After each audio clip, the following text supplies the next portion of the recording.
Dans le salon de sa maison de 4 pièces à Ara, dans la région du Moronou, Awotano expose fièrement ses tableaux d'honneur et trophées glanés au fil des années. Le planteur a été désigné premier producteur de cacao en Côte d'Ivoire en 2020 à la Journée nationale du cacao et du chocolat. En tout cas, matin, quand il me réveille, il voit mes tableaux, vraiment mes trophées. Je suis content, je suis très très heureux parce que dès que je le vois net, je sais que en tout cas, les travaux que j'ai fait en brousse, vraiment ça m'a donné beaucoup de courage, ça m'a donné beaucoup de choses. Voilà, j'ai été récompensé. Cette année, Dieu merci, j'ai été le meilleur. En tout cas, je suis fier, je suis content, très heureux.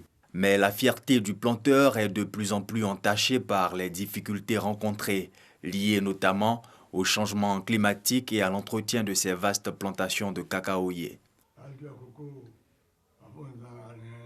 Actuellement, c'est dur. Actuellement, c'est très très très très dur parce qu'il ne pleut pas. Avant qu'on plante cacao, on n'est pas obligé même en tout cas d'entretenir comme actuellement. Et puis ça donne au bout de 3 ans, on commence à récolter. Mais maintenant, il faut acheter des produits par-ci, des produits par-là. Vraiment, c'est dur, c'est compliqué. Ça fait que les récoltes même n'avancent pas trop comme avant.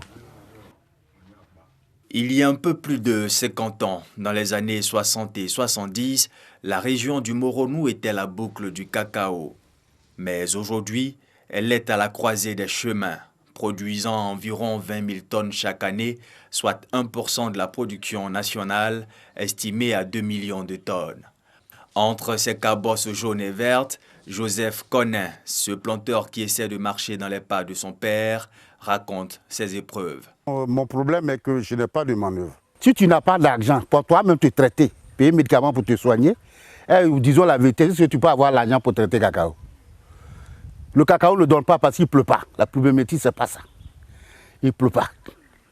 L'État ivoirien, on nous dit de ne pas tuer nos arbres dans nos plantations, mais les exploitants forestiers à tout moment viennent couper les bois pour partir. Il ne pleut pas. Même réalité chez Sidiki Fofana, un jeune planteur de Bongouanou. Nous, on manque d'engrais. Souvent, quand on prend engrais, les trucs là, les coopératives là, et quand on vend cacao, c'est maintenant on rembourse. Donc si l'État pouvait nous donner les engrais pour mettre en bas des plantes de cacao, ça pouvait nous arranger. Malgré ces difficultés, l'on reste optimiste à la Société coopérative des producteurs agricoles d'Aboussou, prix de la meilleure société coopérative du Moronou. Vu ce qui se passe dans la région du Moronou, par rapport aujourd'hui à la qualité des producteurs même, parce qu'en fait, les vieux producteurs sont en train de disparaître au profit d'une jeunesse qui accorde un peu d'importance. C'est vrai, il y a l'or, tout ça, qui est en train de déteindre un peu le profil du producteur du cacao, mais n'empêche que pour ceux qui s'y adonnent, vu ce que ça donne comme résultat, nous pensons honnêtement que d'ici l'an 2025, nous allons rivaliser avec ceux qui nous ont, disons, pris notre place. Pour voir aujourd'hui, est-ce que cette place-là ne peut pas nous revenir. En attendant que le Moronou redevienne la boucle du cacao, les producteurs sont sur le terrain, dans leur plantation, au travail, pour maintenir la Côte d'Ivoire à sa place de premier pays producteur de cacao au monde. Le sang, un liquide biologique vital pour le maintien de la vie humaine. Ce liquide si précieux qui ne se fabrique pas, n'est pas vendu en pharmacie. Seul un prélèvement à partir d'un donneur permet de ravitailler les personnes en manque de sang. Mais les donneurs se font de plus en plus rares, surtout avec l'avènement de la maladie à coronavirus. D'où l'appel régulier des responsables du Centre national de transfusion sanguine aux populations pour alimenter la banque de sang. L'ONG Lanaya Universelle et le CBCG de Cocody mutualisent leurs forces pour répondre à cet appel. Combien de morts sont enregistrés dans les hôpitaux, dans les centres de santé, tout simplement parce qu'il n'y a pas de sang.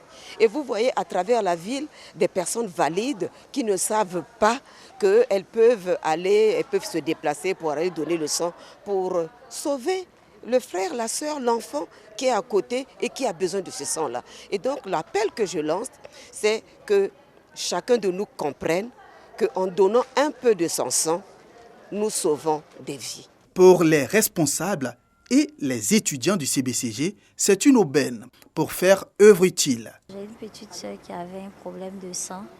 Donc nous sommes allés à l'hôpital, mais on avait des difficultés à avoir des poches de sang. Et peu de temps après, nous avons eu gain de cause. Donc c'est pourquoi ce matin je suis là, parce qu'il y a des personnes aussi en dehors de ma petite sœur qui en auront besoin. Nous comptons organiser 2 autres opérations de don de sang à partir du mois de février et le mois d'avril. Donc toujours avec l'ONG Lanaya. Et nous pensons qu'on va mobiliser assez d'étudiants pour donner le sang. L'ONG Lanaya Universelle et le CBCG de Cocody entendent poursuivre cette collaboration afin de toujours sauver des vies humaines. Le parc national du Banco est le 2e parc en milieu urbain au monde, après celui de Tijuca à Rio de Janeiro au Brésil. Il a une superficie de plus de 3400 hectares. Cette aire protégée vient de bénéficier de travaux de réhabilitation d'un coût de plus de 5,7 milliards de francs CFA pour le rendre plus attractif.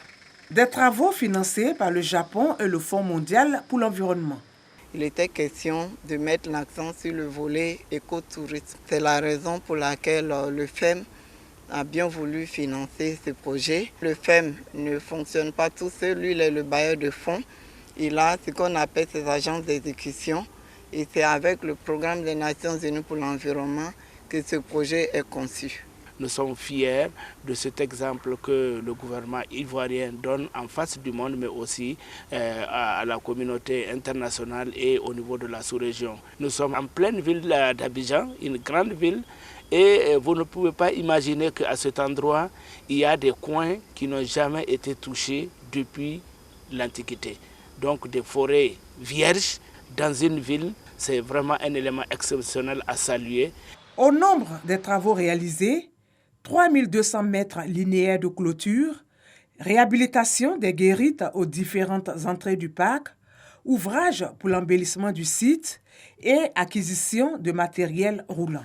Pour apprécier l'ensemble des travaux réalisés, le ministre de l'Environnement et du Développement durable a effectué une visite guidée des lieux. Je voudrais remercier nos partenaires, le gouvernement du Japon, le Fonds pour l'environnement mondial et tous ces financements qui nous permettent aujourd'hui de réhabiliter, de rénover et de sécuriser nos parcs.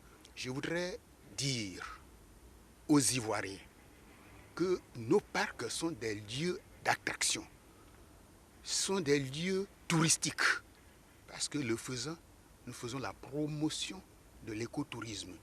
Donc les Ivoiriens doivent visiter ces parcs-là pour s'assurer que nous avons des joyaux, nous avons des trésors touristiques que nous devons exploiter, nous devons profiter de tout cela.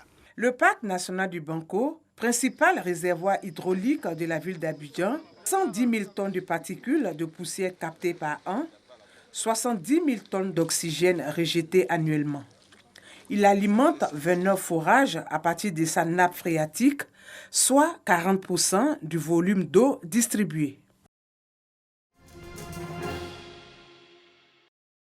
Au Mali, après plusieurs mois d'un net recul du virus, la seconde vague agit sur les établissements. Le Mali, à l'instar des autres pays du monde, est confronté depuis ce mois de décembre 2020 à une recrudescence de la pandémie de Covid-19. Cette pandémie a entraîné de graves perturbations dans tous les domaines de la vie nationale et a conduit le gouvernement à instaurer l'état d'urgence sanitaire sur l'ensemble du territoire. Par conséquent, des mesures préventives ont été prises pour éviter ou réduire la propagation de la pandémie, parmi lesquelles la fermeture des écoles. Cette fermeture a touché plusieurs structures d'éducation et de formation du ministère de l'Éducation nationale et de l'alphabétisation. Cette explosion de cas est la résultante du relâchement total par les citoyens des mesures barrières dans les marchés, les transports urbains, les établissements scolaires et les lieux de culte.